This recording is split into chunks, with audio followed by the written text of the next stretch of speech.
Filosofía aquí y ahora. Movimientos políticos en Argentina. La ilusión en el progreso histórico era la bandera fundamental de la izquierda política. Sí, que se rompa, pero que no se doble. Querían pobres sometidos y tienen, en cambio, anarquistas combativos. Los hijos de la llamada chusma inmigratoria exigían ahora educarse, necesitan hacerse a sí mismos. La conciencia política de los militantes aparece en la praxis. Eva Perón es una construcción de Eva Perón.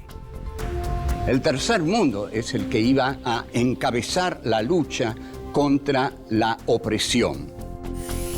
Cortar de un solo tajo la cabeza de la víbora marxista. Que vengan los capitales de todo el mundo sin condiciones de ningún tipo. Develar cómo fueron los movimientos políticos que dieron forma a este país que hoy tenemos. El 17 de octubre. 1. Los migrantes internos. 2. Civilización y barbarie.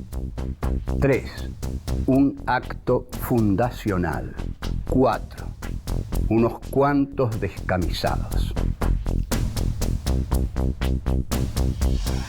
Los migrantes internos. Los movimientos políticos en la Argentina, indudablemente tenemos que ocuparnos, indudablemente digo, por la potencia que ha desarrollado ese movimiento, el peronismo, desde el momento en que se consolida por primera vez en la plaza pública a través de una gran movilización popular que intenta rescatar a un líder cautivo en la isla de Martín García. El coronel Perón había sido llevado a la isla de Martín García por su política obrerista desde la Secretaría de Trabajo y porque también había logrado los puestos de vicepresidente y ministro de Trabajo. No hay que olvidar que se viene de la década llamada infame por José Luis Torres y que durante esa década fraudulenta lo que cundió, lo que fue hegemónico en esa deuda fue lo que se llamó por la misma oligarquía argentina fraude patriótico, es decir, una condición especial del fraude. Se hacía fraude en favor de la patria. Se hacía fraude en favor de los que representaban los intereses de la patria. Frente a esta instancia, cuando ya en la Cámara de Comercio británica se había promulgado la candidatura de Robustiano Patrón Costas, que este es un nombre que uno en realidad debe analizar un poco, ¿no? Es un patrón que a la vez es robustiano, es decir, no es cualquier patrón, no es un debilucho este patrón, es un robustiano patrón. Y Costas, bueno, esto tiene muchas interpretaciones. Si no le haces caso a Robustiano, patrón, te va a costar. Y después, todo capitalista tiene que analizar sus costos de producción, sus costos de venta y sus ganancias, ¿no? O sea que es todo un nombre capitalista, Robustiano Patrón Costas, como para asustar a cualquiera. Pero los que no se asustaron fueron los oficiales nacionalistas del grupo de oficiales unidos, o Gobierno, Orden, Unidad. Entonces, se produce un golpe de Estado, el del 4 de junio de 1943, y este golpe de Estado está, enfervorizado por el desarrollo de la industria pesada. En este sentido, Perón da una conferencia en La Plata, muy importante, en 1944, que se llama la importancia del desarrollo de la industria dentro de la defensa nacional. Dentro de este grupo de oficiales unidos, justamente el coronel que acabo de mencionar, Juan Domingo Perón, empieza a destacarse. Se destaca porque hay un panorama, ¿no?, que es, como siempre, el de la sociedad civil. Todos miran ese panorama. Ahora, algunos lo miran y no lo ven, o hay cosas que no ven. Y hay algunos grupos que ven lo que realmente pasa de nuevo, porque siempre lo nuevo está surgiendo y los que interpretan lo nuevo son los que más suman, los que ganan, porque lo que siempre logra imponerse en la historia es lo nuevo cuando lo nuevo logra una conducción que le dé una coherencia política, una cobertura política. Lo que había visto este coronel Perón era lo que se llama migraciones internas. ¿Por qué las migraciones internas? Estaban llegando a la capital federal, a Buenos Aires, los migrantes internos, es decir, los morochos del interior, los de la piel oscura, la negritud, digamos, estaba llegando a Buenos Aires por un proceso económico de sustitución de importaciones. Esto lo voy a decir brevemente porque en realidad ha sido dicho, pero hay que decirlo. La sustitución de importaciones consiste en que en un país neocolonial como era la Argentina, cuando la metrópoli está en crisis, como estaba en crisis Inglaterra debido a la guerra llamada mundial, digo llamada mundial, bueno, esto es un tema que habría que desarrollar, pero llamada mundial porque no era mundial, era una guerra europea en la cual participó Estados Unidos y después uno que otro país como Brasil, etcétera, etcétera. Ahora, sustitución de importaciones quería decir que Inglaterra, que era la metrópoli para la Argentina, ya no puede darle muchos objetos manufacturados. Entonces, la neocolonia se encuentra en una coyuntura difícil. Tiene que dejar de ser una neocolonia de monocultivo, ¿no? Agrícola, ganadera, y tiene que empezar a ser un desarrollo industrial liviano, no pesado, pero sí liviano, que consiste en sustituir las importaciones que recibía de la metrópoli. Y empieza así a surgir entonces una pequeña, mediana industria nacional que convoca a todo un sector obrero que migra hacia Buenos Aires para buscar ubicación en este nuevo proceso económico-político. Entonces tenemos aquí a los migrantes internos que se convocan, se unen en la capital federal y un coronel que ve este proceso y le quiere dar una forma política que lo beneficie a él y los beneficie a los migrantes internos. Volvemos. 2. Civilización y barbarie. Estos acontecimientos que se desarrollan del 43 al 46, que es cuando suceden las elecciones, hay que observarlos dejando de lado todo juicio moral. No nos importa quiénes eran buenos, quiénes eran malos. Vamos a tratar de analizar cómo se construye poder y por qué alguien construye poder y otros no pueden construirlo. Ahí había un sujeto nuevo, los migrantes internos, los que venían de las provincias interiores. Entonces, algunos no podían verlos, ni podían valorarlos. Tomemos, por ejemplo, el Partido Comunista, que era seguramente como partido que se propone ser el partido de los pobres, de los marginados, de los humildes, debió ver a este contingente que estaba llegando y decir, bueno, esta gente es nuestra gente. Pero el Partido Comunista, que en ese momento lo dirigía Vittorio Codovilla, estaba alineado con la política de la Unión Soviética. Y la Unión Soviética en ese momento estaba llevando una guerra, sin duda alguna, heroica contra el nacionalsocialismo en Europa.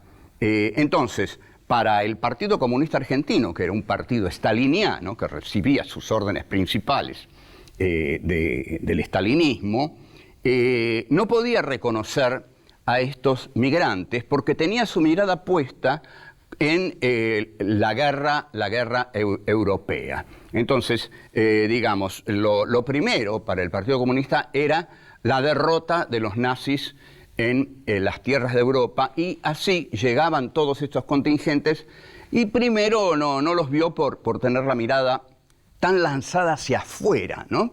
Y después no los vio porque realmente no veía en esta gente al obrero con experiencia sindical, sino que más bien veía a un contingente que no tenía experiencia política de ningún tipo y que entonces no tenían la necesaria formación como para ser encuadrados en el sindicalismo comunista. O sea, si analizamos esto, es también la visión sarmientina de civilización y barbarie. Es decir, el Partido Comunista está afincado en la centralidad de la ciudad portuaria, llegan los migrantes y dicen, no, estos morochos con nosotros no pueden entrar porque no saben nada de nada, no conocen los principios del sindicalismo, y bueno, si queremos llegar un poco más lejos, con cierta ironía, no han leído a Trotsky, no han leído a Lenin, bueno, eso estaba por descartado. Pero coincidían con la oligarquía en que estos morochos sudamericanos, que nadie les decía morochos sudamericanos, eran los negros, la negrada, los grasitas les va a decir Evita más adelante, pero ya con un tono muy, muy cariñoso. Pero eran, digamos, los negros, era la negritud, la barbarie. Para la oligarquía era un asalto a la ciudad culta. Y ya en el primer año de la década del 50, un diputado radical va a decir que eran el aluvión zoológico. O sea, eran animales que venían en el modo aluvional sobre la capital culta que no estaba dispuesta a recibirlos. Un aluvión zoológico es la barbarie misma. Equiparar a esos nuevos sujetos políticos con animales era, por supuesto, la imposibilidad de representarlos políticamente. No los querían. Ahora, el que ve, bueno, para los radicales eran ni chicha ni limonada, como son los radicales, ¿no? Entonces, no podían captar porque este sujeto nuevo no era de clase media. Entonces, ¿qué es lo que ve este vertiginoso coronel Perón, de una carrera vertiginosa en ese momento? Bueno, ve a este nuevo sujeto y dice, alguien lo tiene que captar. Este sujeto, estos negros odiados por la oligarquía, por el Partido Comunista, por los radicales, por los conservadores, me los voy a captar yo. Entonces, pide al GO, movimiento que quiere desarrollar la industria pesada en la Argentina, Perón pide a la Secretaría de Trabajo. Y desde la Secretaría de Trabajo comienza a relacionarse con este nuevo contingente. Entonces, todos los morochos que han llegado a la capital saben que hay un coronel Perón en la Secretaría de Trabajo dispuesto a escuchar todas sus quejas. Entonces, es así como Perón se va ganando a los distintos gremios. Por ejemplo, hay algo célebre en este sentido, muy paradigmático, ejemplar, que es el caso del gremio de la carne. Los obreros del gremio de la carne declaran una huelga. Y José Peter era el secretario del gremio de la carne. Debe haber consultado con Codovila y Codovila le debe haber dicho, nada de huelgas en el gremio de la carne, porque hay que mandar la carne al territorio donde las tropas de la Unión Soviética están gloriosamente derrotando a los nacionalsocialistas. Entonces, los obreros que no tenían mucha idea de la guerra que se llevaba a cabo en Europa, porque el mundo no era como hoy, no estaba globalizado a través del sistema de comunicaciones. Europa era una entelequia lejana, y también la Unión Soviética, lejana y casi imposible de visibilizar. Entonces, cuando José Peter va y les dice, compañeros, camaradas, lo que sea, no levanten la huelga, sigan trabajando porque en la Unión Soviética hace falta carne. Lo van a ver a Perón y Perón les dice, no, compañeros, hagan la huelga, ustedes necesitan aumento de salarios. Y los obreros de la carne hacen la huelga y Perón se queda con el gremio de la carne. Así actuaba. Volvemos. 3. Un acto fundacional. Perón así es como logra una presencia, una aceptación por parte de esta nueva masa que es realmente numerosa y que al ser nueva se siente muy protegida por este líder militar, canchero, sonriente. Perón les habla de un modo en que nadie les había hablado, ¿no? Dice una serie de palabras que nadie decía en los discursos, a lo indefinido le dice bosta de oveja, por ejemplo, y esto sorprende mucho porque no tiene nada que ver con el lenguaje oligárquico, ni con el lenguaje comunista, con que los líderes se dirigían a las masas. Perón pasa a ser el líder que tiene de su lado a todo el nuevo proletariado argentino. Entonces, esto es de tal gravedad que la derecha del ejército pone preso a Perón y lo envía a Martín García. Pero bueno, sin duda, como lo demostrará después, está dispuesto a aceptar su papel de líder de masas. Entonces ocurre un acontecimiento que es el 17 de octubre, que es el acontecimiento fundacional del peronismo. Digamos, siempre toda revolución ha tenido un momento mítico fundacional, la francesa, la toma de la Bastilla, la Revolución Rusa, el Palacio de Invierno. Entonces, el 17 de octubre es la fecha fundacional del peronismo, porque las masas salen a la calle sin ninguna conducción. Perón no podía conducir a nadie desde Martín García y no había conductores auxiliares capaces de reemplazar a Perón. Entonces, salen las masas en una política que algunos califican de espontaneísmo, pero que Perón va a negar que sea espontaneísmo. El espontaneísmo de la clase obrera es una categoría desacralizada desde la racionalidad de la política, que dice que toda movilización debe ser organizada por los partidos, en fin, de un modo ordenado, pero una salida así, intempestiva, inesperada, bueno, eso es espontaneísmo. No era espontaneísmo, sino que Perón ya había hablado mucho con los obreros. Entonces los obreros ya sabían quién era Perón, y Perón en Martín García empezó a saber mucho más quiénes eran los obreros y por qué lo querían tanto. Entonces, el feriado del 12 de octubre era un feriado, ¿no? Y este feriado, Perón firma un decreto diciendo que la clase obrera tiene que cobrar ese feriado. Entonces hay una frase histórica de las clases dominantes que es la siguiente: cuando los obreros van a pedir el pago del feriado del 12 de octubre, la patronal, ya muy segura, porque Perón está como destronado, le dice a los obreros: vayan a cobrarle a Perón. Y en esa frase de la patronal, los obreros ven qué es lo que tienen que hacer. Sí, tienen que ir a cobrárselo a Perón, para lo cual tienen que liberar a Perón.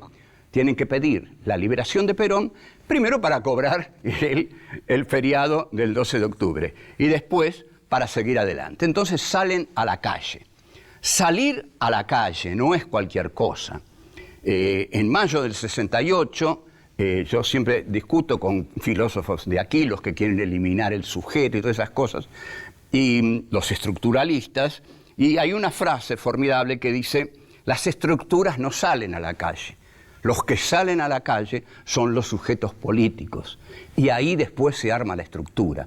Entonces, la conciencia política de los militantes aparece en la praxis.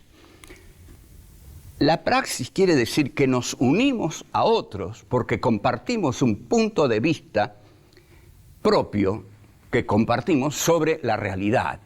Los que van saliendo a la calle no se preguntan los unos a los otros: vos lo vas a buscar a Perón, vos querés rescatar a Perón. No, todos saben por qué salen. Salen porque están peleando por lo suyo, y lo suyo lo ven representado por este coronel Perón. Entonces, esta gente que sale a la calle lanza una consigna que ha sido cruelmente utilizada por el antiperonismo. Entonces, esta consigna es: alpargatas sí, libros no. Por favor, escuchemos, porque la interpretación es la siguiente. Los estudiantes estaban contra el peronismo, contra Perón y contra los obreros y contra los migrantes, porque a la universidad no iba un obrero. Un obrero no iba a la universidad. La universidad le estaba negada a un obrero. Entonces, un obrero no tenía libros, no leía libros. Los libros se leían en la universidad y se dictaban en la universidad. ¿Qué tenía propio un obrero? ¿Qué era lo propio? Bueno, la alpargata. porque con las alpargatas se paraban en el mundo, caminaban por el mundo y era la identificación de la identidad obrera. Entonces, ¿cómo no iban a alargar esa consigna? Alpargatas sí, o sea, nosotros sí, libros no, ellos no, porque ahí había un enfrentamiento, sin duda alguna. Ningún obrero era estudiante, pero todos los obreros usaban alpargatas. Pero lo importante es que el reconocimiento de la propia identidad a través de un elemento fundamental de la vestimenta del obrero es un profundo reconocimiento de sí mismo. Entonces, en la jornada del 17 de octubre, los obreros que usan alpargatas salen para peticionar por la libertad de un líder que supo reconocerlos. Este es el mejor momento de Juan Domingo Perón, su momento más alto en la historia de la política argentina. Habrá otros que no están a la altura de este, pero este sí, fue brillante. Volvemos. 4. Unos cuantos descamisados. Entre tanto, Perón estaba en el hospital militar. Farrell estaba desesperado. El presidente en ese momento era Farrell. Farrell estaba desesperado porque la plaza estaba llena de trabajadores. Desbordaba la Plaza de Mayo de trabajadores. La casa estaba tomada. Es decir, cuando la oligarquía siente que le toman la casa, se pone muy mal. Y también el ejército. Entonces, Farrell lo hace traer a Perón y le dice, Perón, haga algo con esta gente.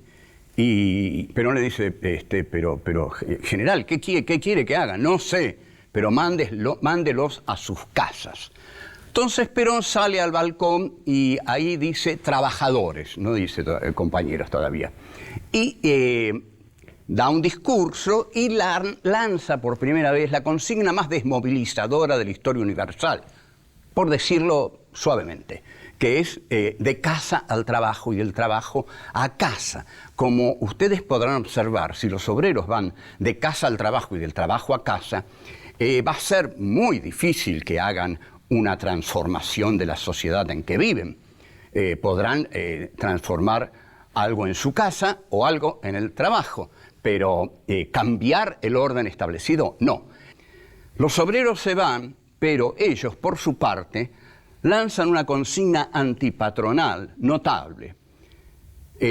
Hay obreros que han declarado, yo, bajo el peronismo, aprendí a hablarle a los patrones sin miedo, de igual a igual. Con lo cual podemos decir que sin duda alguna, si el peronismo no fue un movimiento socialista, fue sin duda un movimiento antipatronal. Y la clase obrera que abandona la plaza ese 17 de octubre, la abandona bajo la consigna, mañana es San Perón, que trabaje el patrón. Cosa que al patrón no le gusta nada. Primero porque al patrón no le gusta trabajar. Y tampoco le gusta que sea San Perón, porque los santos son otros santos los que quieren los patrones. Entonces, pero el obrero elige las fechas del calendario. Mañana es feriado, mañana es San Perón. Entre tanto, se acercan ya las elecciones del 46. Y Perón, cuando llegan esas elecciones, lanza un decálogo para los votantes, que es, en verdad, muy revolucionario para la época. La primera frase es, no vayan a fiestas que inviten los patrones, o no vaya a ninguna fiesta que inviten los patrones el día anterior a las elecciones. ¿Por qué? Porque los patrones podían invitar a los obreros, a los empleados de la distancia, vengan a una fiesta, y les daban dama juana y los reventaban y se pasaban el día de las elecciones durmiendo. Entonces Perón, muy hábil, dice, no vaya a ninguna fiesta que inviten los patrones. Después dice, si el patrón cierra la tranquera, rómpala y pase a cumplir con la patria. Esto es subversivo, porque caramba, ¿cómo un obrero va a romper la tranquera que el patrón cerró? Esto es inconcebible, era inconcebible. Para la oligarquía de la época esto era una pesadilla, que un tipo desde las esferas de gobierno dijera, rompan las tranqueras y vayan a cumplir con la patria. Entre tanto, aparece un humilde abate peronista, un poeta peronista que se llama Zoilo Laguna, que escribe un folleto llamado Se vienen las votaciones. Y en ese folleto, este verseador, a lo Martín Fierro, dice algo muy cierto. Libertad, si habrán hablado de ella en otras ocasiones, ganando las elecciones a garrotazo pelao. Libertad de andar tirado sin techo, pan ni trabajo. Esta era, para los de abajo, la libertad del pasado. Sin asco a darle cruzado, que en esta tierra el destino ya tiene un nombre argentino, Perón y asunto arreglado. Este final del poemita de Zoilo Laguna también es discutible, porque para la clase obrera no puede decir Perón y asunto arreglado. Es cierto que a Stalin le gustaba mucho que el proletariado soviético dijera Stalin y asunto arreglado, que ni siquiera lo decía, porque por ahí suponía que eso a Stalin no le gustaba tampoco. Pero, digamos, no hay una verdadera revolución con un solo líder y un pueblo que se basa exclusivamente en el carisma y en la fuerza de ese líder. Pero Perón se gana al proletariado. Y La Vanguardia, cuando describe la jornada del 17 de octubre, dice, unos cuantos descamisados aparecieron por ahí por la plaza. La palabra descamisado, que intentó ser agraviante, descamisados, tipos que ni siquiera usan traje, que andan por ahí en mangas de camisa, es recuperada por el peronismo, pero no como insulto, sino como factor de identidad, igual que la alpargata. Porque esta es la composición totalmente plebeya del primer peronismo. Las alpargatas y los descamisados. Y después cambia el modo de hacer política. Y esto lo ve muy bien John William Cook. Hasta Perón, digamos, interpreta Cook. La política era una cosa reservada a los caballeros. Los humildes no entraban en la política. Eso era para las clases altas, para los caballeros. Entonces John William Cook, gran teórico del peronismo de izquierda, dice, lo siento, señores, nosotros somos peronistas, no somos caballeros. Y así surge el peronismo en esa jornada agitada, vertiginosa del 17 de octubre, con muchos protagonistas, y una de esas protagonistas, aunque no ocupa el lugar principal, fue Eva Perón. Y bueno, Perón gana las elecciones y ahí empieza otra historia. Chao, hasta luego.